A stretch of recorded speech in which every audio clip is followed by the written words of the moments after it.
We live in a world of constantly growing information. There is so much great information available to us, but how do you keep up with it all?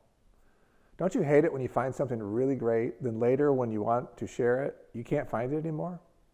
Having a simple process to easily capture, store, and organize your valuable information greatly simplifies your ability to access and share that information in the future.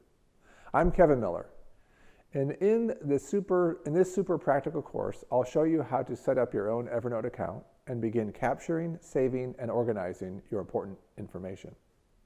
Whether you have information already collected that's in desperate need of being organized, or you're wanting to start fresh and new, learning how to use Evernote will greatly help you manage your valuable information.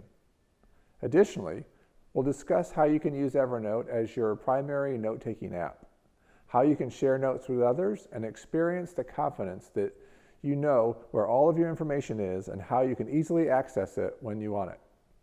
Evernote is a great app that's helped me in many ways stay very organized. You can use Evernote on your computer, your tablet, even your phone.